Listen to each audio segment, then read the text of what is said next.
Hey y'all, thanks for checking out my artwork. Here is my second custom ever. If you keep up with me on TikTok, then you know that I've been planning to do a Nosferatu Draculaura doll for a while.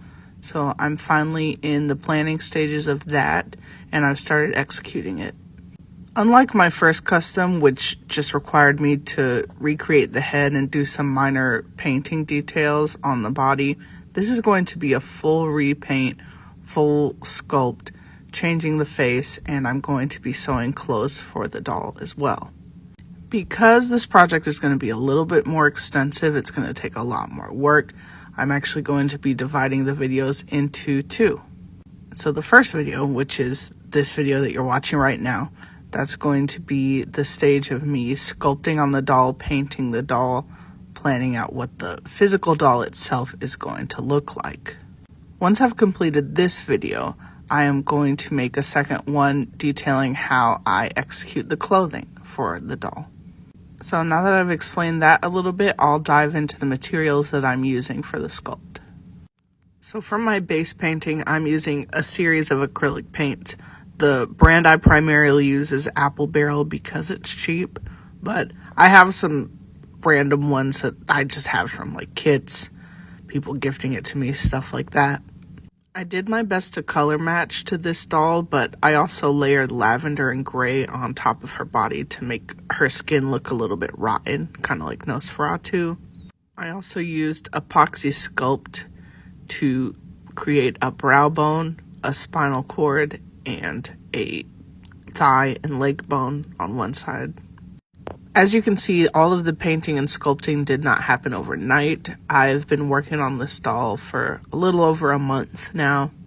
It was imperative that I give all the paint layers time to dry, as well as the epoxy time to dry and cure. The Apoxie Sculpt takes like a minimum of an hour. I try to leave it sitting overnight to make sure it really solidifies. I felt pretty confident about the work I had done so far, so I just left baby girl alone for a little bit, gave her some time to rest.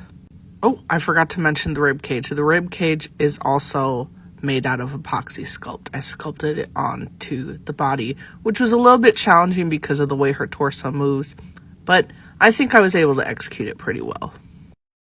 One challenge I was finding is that Draculaura was starting to lose her shimmery pink glow because of all the paint I was applying on top of it. So I consulted the Monster High group I'm a part of on Facebook to see what people use to finish their customs. People had a lot of really good advice on what kind of materials to use. Ultimately, what I ended up using was Pearl X, a powdered pigment that adds like a pink and white shimmer to the doll. It's also really important to note, if you plan to use any of these materials yourself, there are some health and safety concerns involved when using them for the first time. Well, in general, really. Anytime you work with Apoxie Sculpt or with a powdered pigment, please make sure you wear gloves. We don't want that to get on your skin. It can cause you to have an allergy to those materials, which will cause you issues in the long run. And when you're working with these powdered pigments, it's really important to make sure that you're working in a ventilated area. Open some doors, open some windows, because that stuff does get in the air and it can poison you. After I did a little bit of drafting and planning for the doll's outfit, I decided I was ready to come back and sculpt her teeth as well as her fingernails. Unfortunately, the fingernails were a complete botch job, and I was so sad about it. I don't know if I should have done some more prep work, like sanding the hands down or adding some kind of framework structure to keep the clay on, but even after I sculpted the epoxy on top of her fingers, it kind of just started breaking off. It was very fragile. Like one of her hands, all of the claws have completely broken off. The left hand, I believe, is still fine. But I guess that's a good learning curve. That's a good learning experience for my next doll. Oop. One thing that was bothering me a lot about the look of the doll was the eyes. I did want the eyes to look kind of luminescent, the way that they looked in the Nosferatu film. I did try the pearlescent pigment, but I felt like it wasn't having the desired effect. So I tried a variety of materials. I tried marker, ink pens, lead pencil to get a specific effect on the eyes. I also used a marker to emphasize the shadows between the rib cage and the sinewy bits, like the bones and skinny bits.